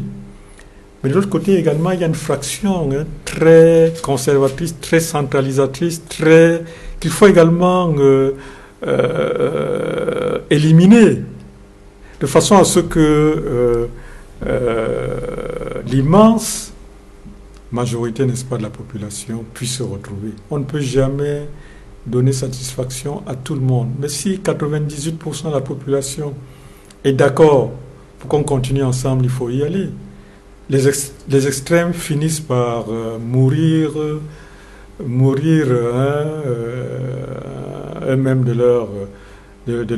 leurs extrémités, de leurs outrances. Donc je crois qu'il y aura toujours. Mais ce n'est pas cela qui m'intéresse. Can these measures be implemented, the special status and the others, in the present state of affairs in those two regions, with the killings going on? the destruction of properties going on, arrest of individuals going on. Can these measures be implemented without what some are calling for? I'm talking about a ceasefire and a general amnesty and release of all those who have been arrested and detained in connection to this crisis. Sisiku Ayuk Tabe, Mancho, BBC, Penn Terence, and all the others. Prenons le problème à l'envers. Prenons le problème à l'envers. Il y a eu, comment est-ce que vous avez appelé ça, un comité de... Comité national des DR. Voilà, des TDR, oui. Il y a eu ça. Ça n'a rien donné. Si vous dites on va attendre que ça se calme avant que on implémente ces mesures-là, on va continuer à tourner en rond. Prenons le pari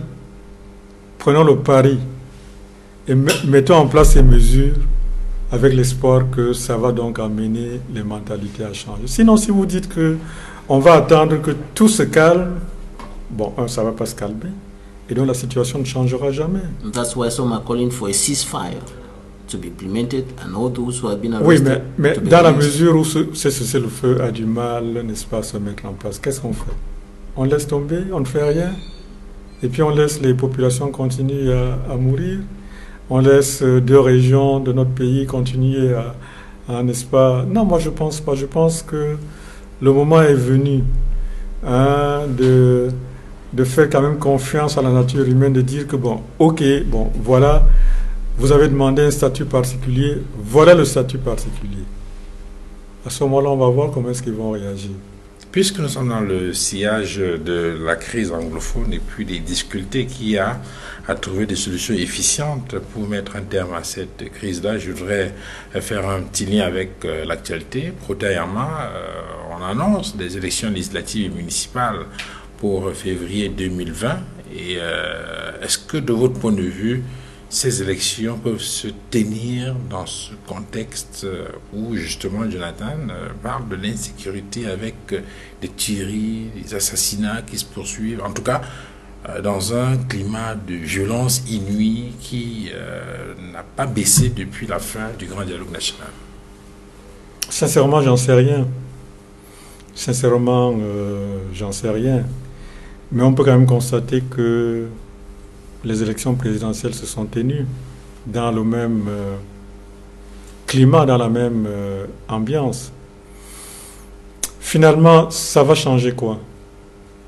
Qu'il y ait des élections ou bien qu'il n'y ait pas, ça va changer quoi? Je remarque également que la vie démocratique a des cycles, a des échéances. Voulez-vous que ce soit les mêmes qui continuent à... J'en sais rien, hein? Moi je ne suis pas un homme politique. Tout ce que je constate seulement, c'est que ces périodes nous empêchent de travailler. Pendant 2 mois, là, nous...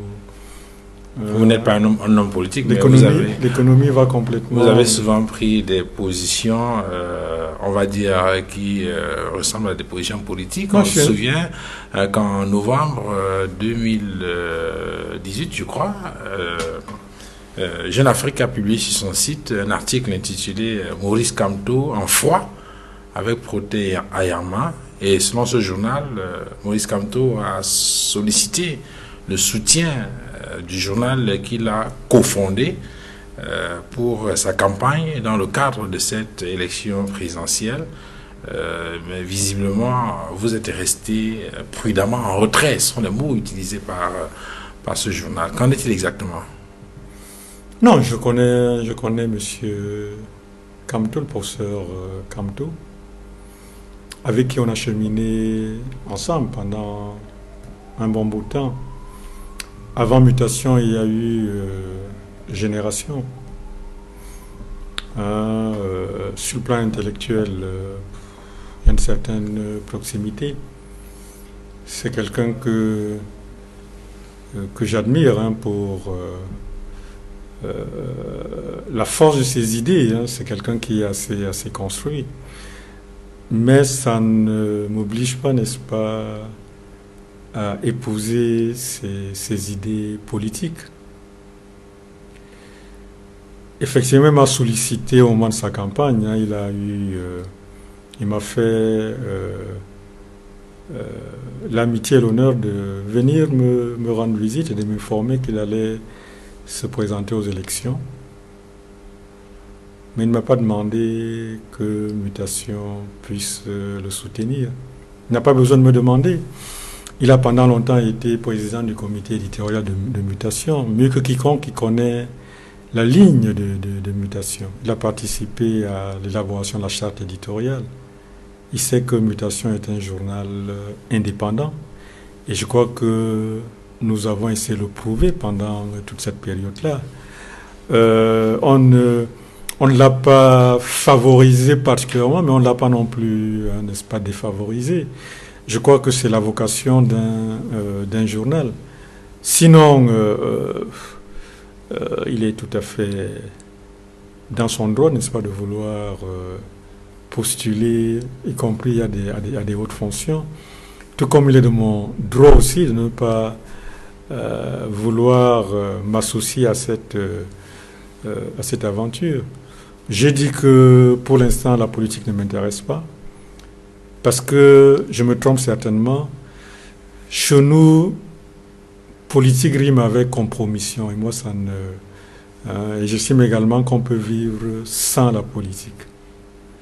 Et pourtant, vous menez un plaidoyer sur le plan politique pour le secteur privé en raison du climat des affaires au Cameroun.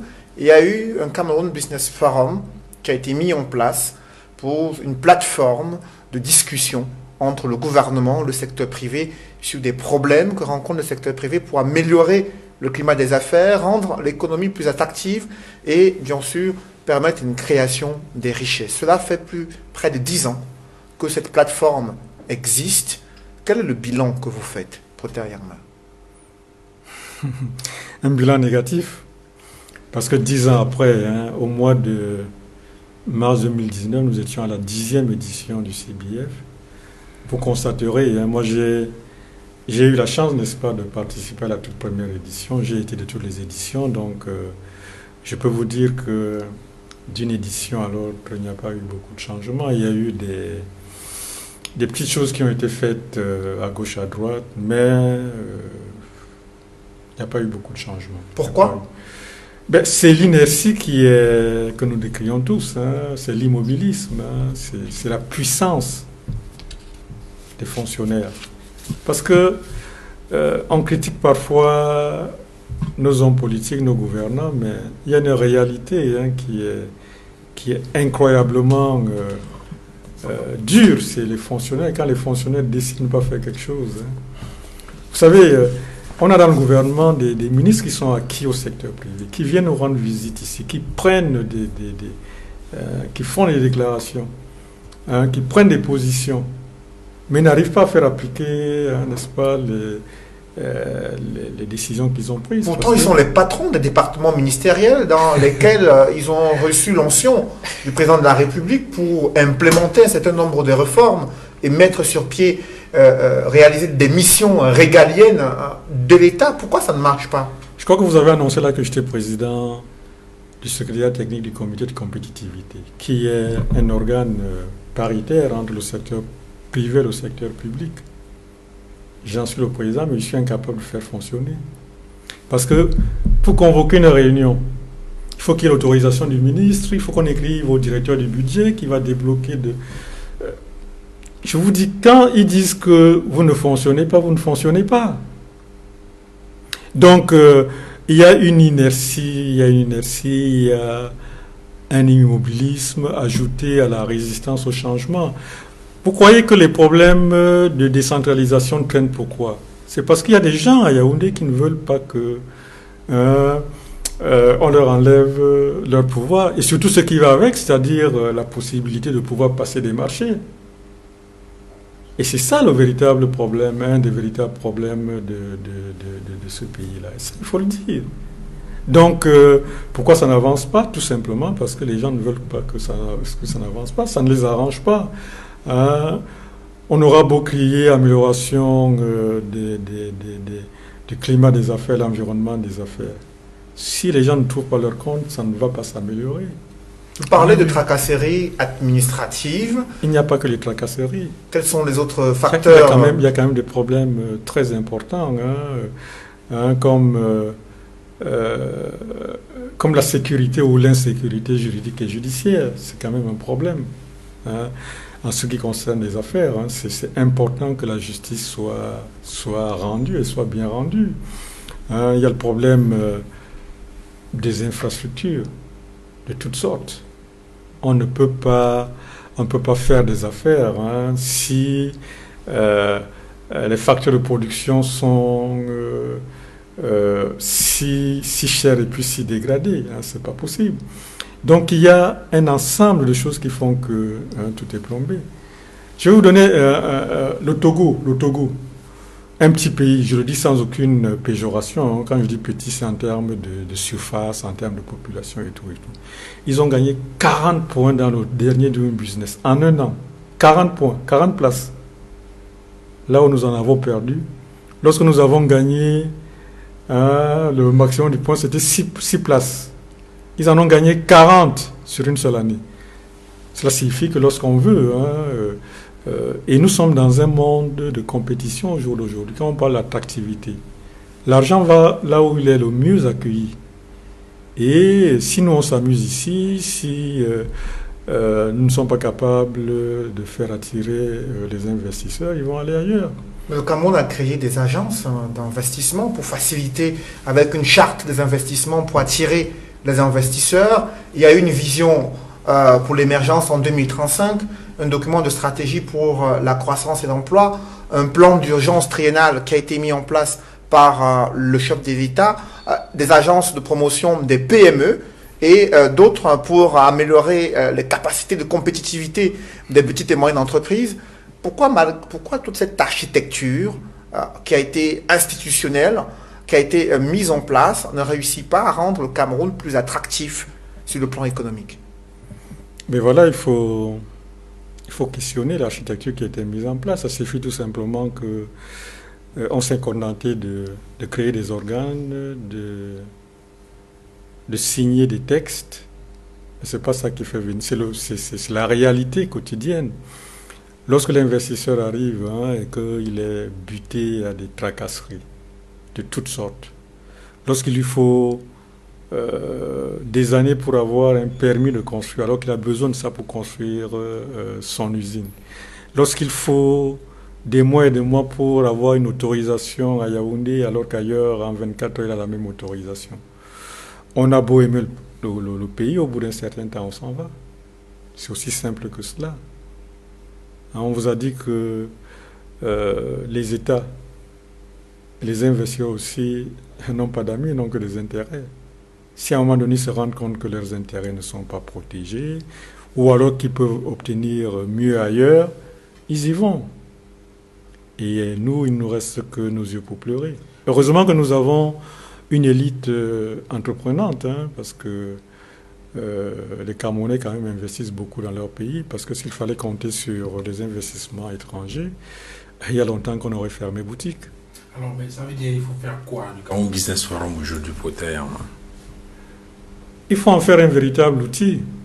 Vous savez, il y a 3 ans, la SFI, qui a été à l'origine du CBF, nous a informé de sa décision de quitter le CBF en tant que gérant, parce que c'est la SFI qui assurait, en tout cas qui assurait le secrétariat permanent. C'est la SFI qui payait le secrétaire permanent. La SFI nous a dit, nous on n'a pas vocation, n'est-ce pas, à nous éterniser. Nous étions venus lancer le CBF comme outil de dialogue entre le secteur privé et le secteur public. Nous pensons quand même que 7 ans après, c'est suffisant pour que vous puissiez vous mettre vous puissiez vous approprier cet outil-là. Mais figurez-vous que depuis 3 ans, on n'a pas été en mesure de mettre en place un secrétariat permanent. Depuis 2 ans, on discute avec le gouvernement sur le profil du secrétaire permanent, sur la localisation, est-ce que ce sera à Yaoundé, est-ce que ce sera à Douala, ainsi de suite, ainsi de suite. Vous voyez, on n'avance pas. Il y a eu, with regards to... pardon Jonathan, Okay, il y a go ahead. sur la question, Oui. on a tenu un CBF pratiquement au début de l'année. C'est tout le temps au mois de février, le mois de mars. Voilà, nous sommes pratiquement à la fin de l'année 2019, donc on est en mesure de faire une sorte d'évaluation des recommandations, des mesures qui avaient été prises pour savoir où on en est, par exemple le taux d'exécution de ces recommandations-là. Il est possible qu'en faisant cette évaluation, qu'on se rende compte, comme les années antérieures, qu'on n'a pas beaucoup bougé. Et l'année prochaine, en février, on reviendra, on se réunira, on discutera, on prendra d'autres résolutions.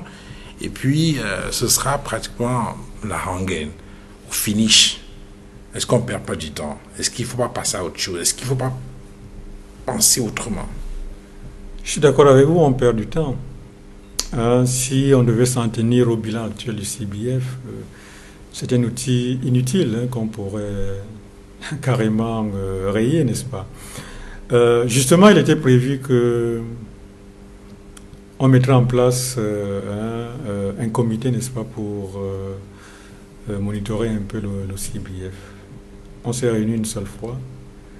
La dernière réunion devait avoir lieu il y a une semaine à Yaoundé. À quelques heures, cette réunion a été supprimée. Je suppose que c'est les élections et tout ça qui ont fait en sorte que le ministre qui devait présider cette réunion ne soit plus disponible. C'est vous dire que ce n'est pas une priorité.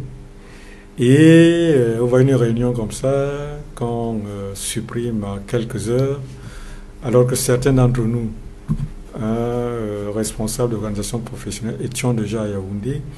Ça traduit déjà un certain mépris, n'est-ce pas, du secteur privé.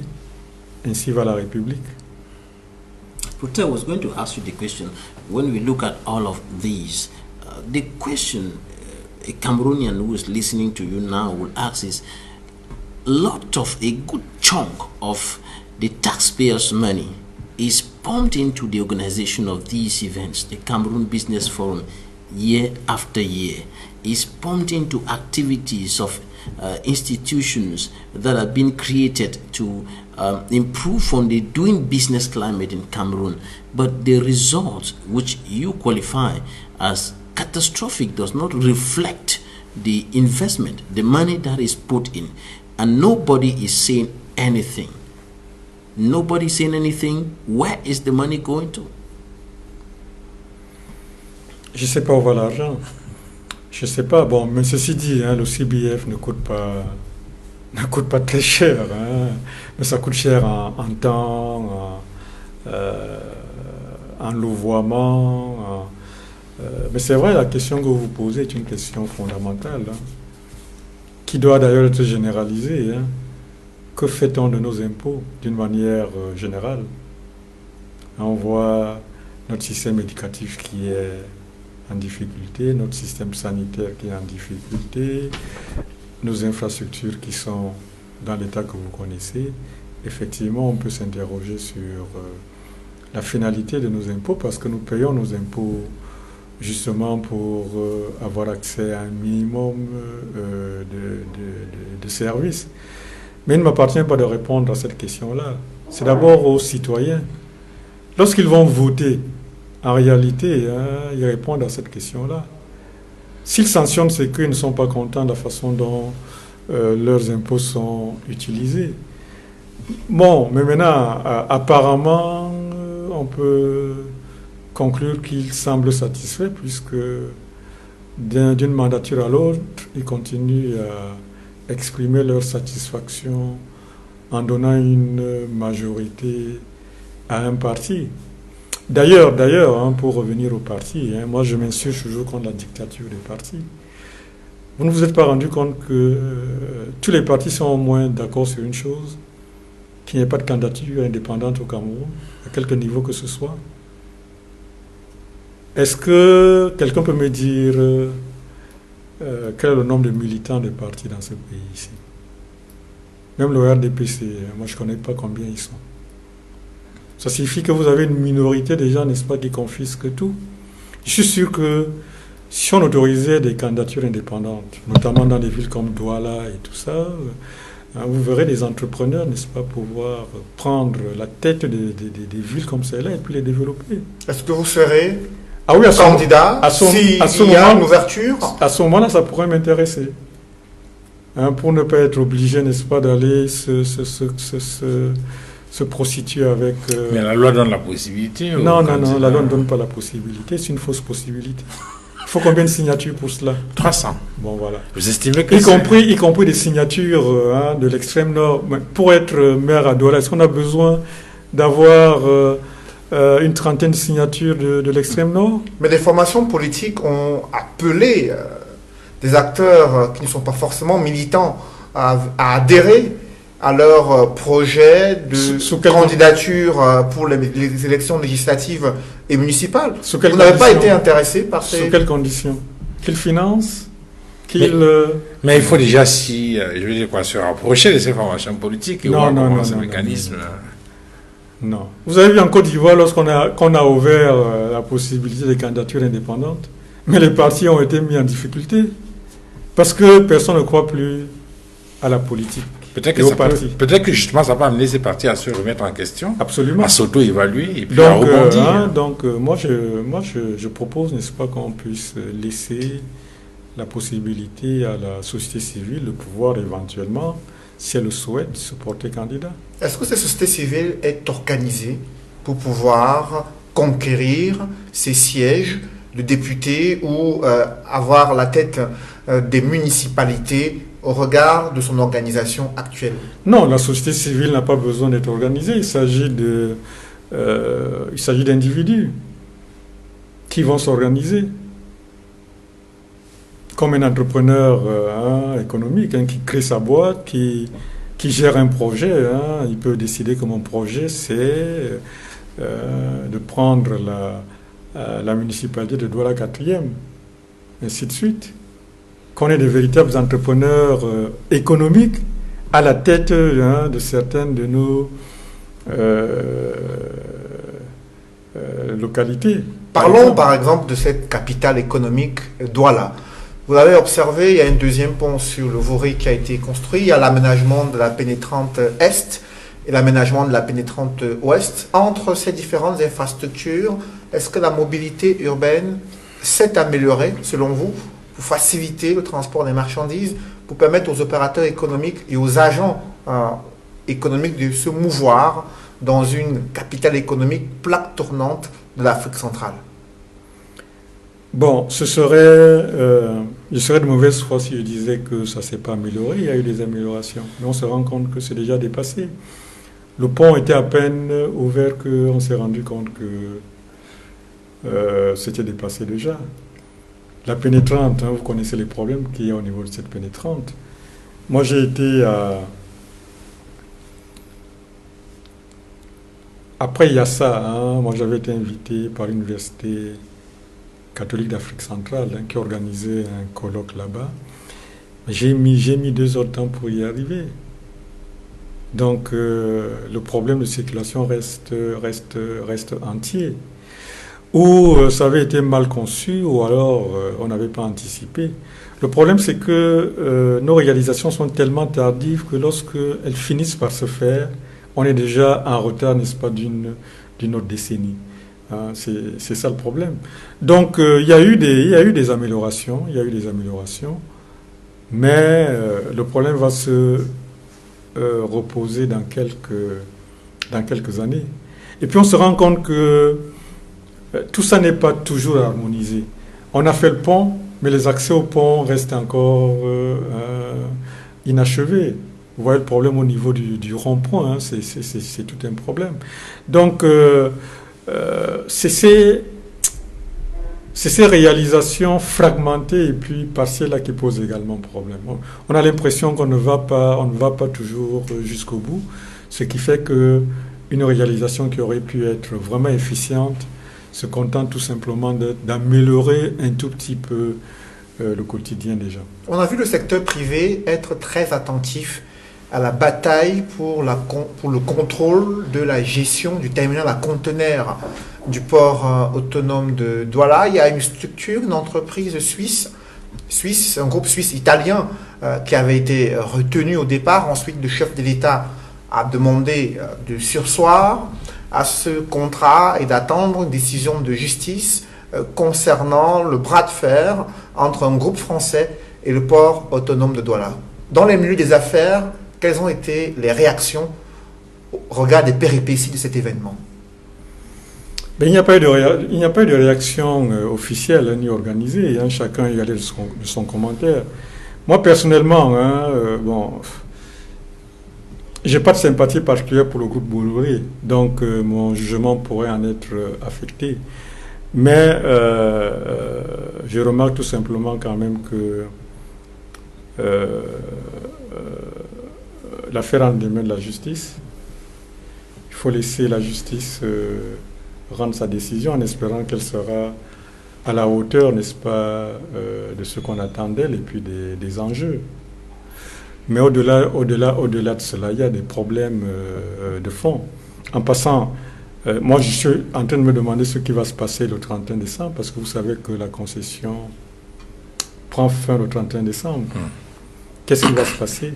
Est-ce qu'on va proroger le contrat de Bolloré, avec tout ce que cela peut impliquer comme conséquence, en sachant qu'il risque de partir? Est-ce que le port, le PAD, est en mesure, pendant cette période intérimaire, de gérer ce port-là? Moi, ma réponse est non, parce qu'on a vu ce qui s'est passé il y a quelques années avec la gestion du PAD. Est-ce que vous ne croyez pas en la capacité des opérateurs camerounais d'assurer du moins une période intérimaire en attendant de voir plus clair dans ce bras de fer judiciaire? Lesquels opérateurs? Il y en a qui revendiquent depuis de nombreuses années qu'ils sont capables de pouvoir assurer la gestion d'un terminal à conteneurs. C'est un secteur que je ne connais pas. Je sais que les opérateurs camerounais jusqu'à présent se sont constitués en appoint à un groupe étranger. C'est ce que je sais, mais je ne connais pas d'opérateurs qui soient en mesure, parce que c'est quand même une opération d'une certaine complexité. Mais je voulais terminer un tout petit peu mon développement par rapport à cette histoire du port autonome. Moi, ce qui m'interpelle, c'est quand même que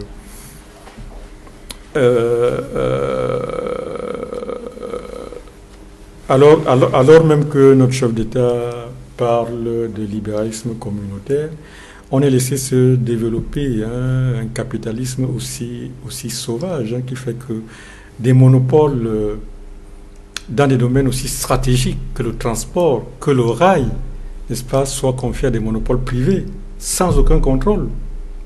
Quand je dis sans aucun contrôle, je sais de quoi je parle. J'avais été, dans le cadre de la catastrophe de Camarail, voilà, j'avais été requis pour donner un avis sur les assurances.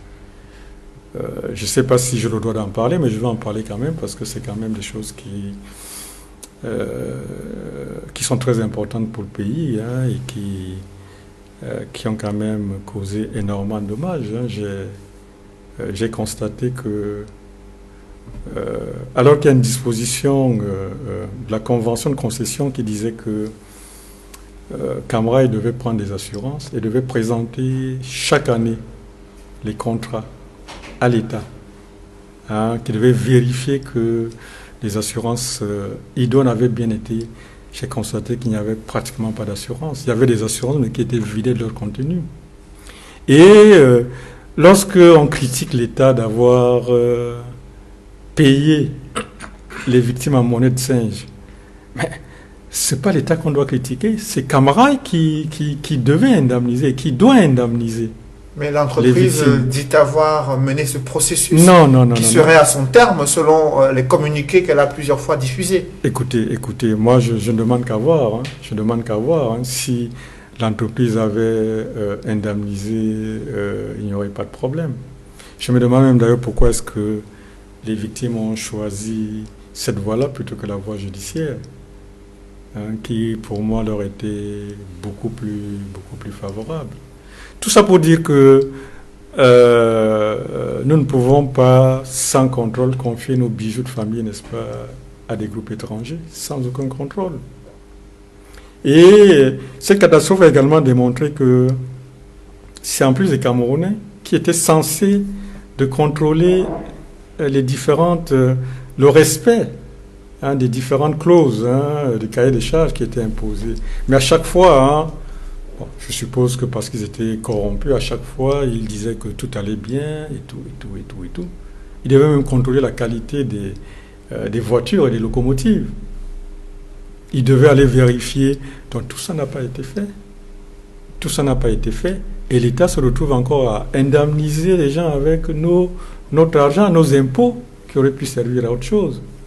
Moi, c'est une affaire qui m'est restée un tout petit peu en travers de la gorge. Est-ce que le gouvernement a tiré toutes les conséquences avec le rapport Yang qui a été transmis au président de la République, qui, je suppose, a évoqué tous ces manquements que vous venez de signaler? Est-ce que vous avez le sentiment, 3 ans après cette catastrophe ferroviaire à Dezeka, que le gouvernement a pris toutes les mesures de ce qui s'est passé pour éviter à nouveau qu'un tel drame ne survienne? Je n'ai pas l'impression. Ceci dit, un sinistre peut arriver. Ça arrive partout. Mais lorsqu'il arrive, il faut que, n'est-ce pas, les conditions, toutes les conditions soient remplies pour atténuer au moins, n'est-ce pas, la douleur et les drames qui surviennent. Là, moi j'ai l'impression que c'est passé par pertes et profits. On a fait semblant d'indemniser les victimes. On a fait semblant. Camrail continue tranquillement son job, comme si de rien n'était. Même symboliquement, il y a des choses qui devaient être faites, des stèles à la mémoire des victimes et tout ça. On n'en entend plus parler. Je trouve quand même tout ça un peu déplorable. Et en tant que citoyen camerounais, ça me peine énormément. Pourtant, Yangma, vous avez défendu le concept de promotion des champions nationaux, dans un contexte où le Cameroun a signé des accords de partenariat avec l'Union européenne, des accords commerciaux avec la Chine. Au regard de ces accords commerciaux multilatéraux, est-ce qu'il y a des mesures qui sont prises pour promouvoir le secteur privé national, pour donner les moyens et l'accompagnement nécessaire aux entrepreneurs camerounais afin qu'ils soient davantage compétitifs, qu'ils puissent aller vers l'industrialisation et davantage de création des emplois décents au Cameroun? Bon, ne me parlez pas des APE parce que vous savez que j'ai toujours été contre et puis je n'ai pas changé d'avis à la date d'aujourd'hui. Le seul accord qui me paraissait intéressant pour le Cameroun est que malheureusement nous avons perdu, c'est l'AGOA. Vous savez, l'AGOA c'était quoi, C'était un système de préférence où nos marchandises pouvaient rentrer aux États-Unis sans payer le droit de douane. Sans payer le droit de douane. On n'en a pas suffisamment profité comme certains autres pays, notamment en Afrique australe, mais c'est notre faute, on n'a pas su exploiter ce filon-là. Et j'ai un tout petit peu ri lorsque certains responsables, pince sans rire, disaient que c'est rien du tout. Oui, effectivement, il y a eu une sortie du gouvernement sur la question. Donc, non seulement c'était maladroit, mais c'est faux. Vous savez, les APE, c'est quoi? C'est permettre... L'AGOA, vous voulez dire? Non, je dis les APE, c'est permettre aux marchandises étrangères d'inonder le Cameroun. Donc, ça creuse encore notre balance commerciale. L'AGOA, c'était quoi? C'était l'inverse. Et c'était asymétrique, c'est-à-dire que les Américains ne demandaient pas de contrepartie, permettaient à nos produits de rentrer, n'est-ce pas, sur le territoire américain, sans aucune contrainte autre que les normes, leurs normes évidemment, ainsi de suite. Alors, on critique cet accord, on laisse prospérer un autre qui nous appauvrit, qui à terme va détruire l'industrie locale, parce que les PME ne peuvent pas compétir avec les entreprises européennes. Ça, il faut qu'on le dise, il faut qu'on le martèle. C'est pas possible. Parce qu'en plus, elle bénéficie de subventions, ainsi de suite. Alors que nous, ici, c'est rien du tout. On nous avait promis une mise à niveau. La mise à niveau, lorsqu'on fait le bilan aujourd'hui, elle va pratiquement s'arrêter. Parce que les fonds qui devaient être mis à disposition ne l'ont pas été en totalité. Et que c'est l'État qui devra être encore, qui devra encore mettre la main à la pâte pour pouvoir trouver des financements pour mettre les compagnies, les entreprises camerounaises à niveau. But authorities in charge of the economy are highlighting advantages of the economic partnership agreement, which they say over or outweigh the negative consequences which you're highlighting. I didn't understand the question. I'm saying that authorities are highlighting advantages of the economic partnership agreement with the European Union, which according to them outweigh or are more important or greater than the negative consequences on local enterprises, for example. Non, c'est leur point de vue. Et d'ailleurs, ce qui est amusant aujourd'hui, c'est de dire qu'on n'a perdu que 10 milliards. Vous voyez, c'est l'hommage du vice à la vertu. On en est à se satisfaire du fait qu'on n'a pas perdu beaucoup d'argent avec les APE, mais on en a perdu. Les statistiques douanières sont là. Et là encore, ce n'est que la partie visible de l'iceberg. Il faut voir tout le reste qui n'est pas toujours revu en termes de destruction d'emplois, en termes de disparition d'entreprises, du fait qu'elles ne peuvent pas supporter la concurrence, ainsi de suite, ainsi de suite. Donc, si les autorités se satisfont du fait que les APE finalement n'ont pas eu de conséquences très négatives, c'est pas ça qu'on attendait. On attendait des conséquences positives. Or aujourd'hui, c'est établi que les conséquences sont négatives en termes de pertes en matière de recettes douanières, sans que ça ait été compensé par autre chose pour l'instant. Protais Yangma, nous sommes arrivés au terme de cette émission. Pour vous, les perspectives sociales et économiques du Cameroun, quel est le regard que vous posez? Nous sommes en fin d'année 2019. Au regard de l'année qui s'écoule avec ces défis sécuritaires, cette crise anglophone, cette crise post-électorale et également les élections à venir, quelles sont les perspectives que vous entrevoyez? Les perspectives restent difficiles, très difficiles. J'entendais le chef de l'État faire le bilan de la situation économique de la sous-région. Là encore, on semblait s'en satisfaire, mais moi, je n'ai pas du tout été satisfait. On parle d'un taux de croissance de 1,8%. Il est vrai que celui du Cameroun est un peu plus élevé, c'est normal, nous devons tirer la sous-région vers le haut. Mais on oublie de dire que par rapport à ce taux, il y a une inflation de l'ordre de un peu moins de 3%. Il y a surtout la démographie, dont le taux de croissance est de plus de 2%. Ça signifie que ça annule même déjà la croissance économique. Alors qu'on tablait sur une croissance à 10 chiffres, c'est-à-dire autour de 10%. Ce qui signifie que nous devons redoubler d'efforts si nous voulons véritablement atteindre l'émergence en 2035. Et je suis personnellement très pessimiste quant à l'atteinte de cet objectif. Ça signifie quoi? Ça signifie que la pauvreté ne va pas reculer.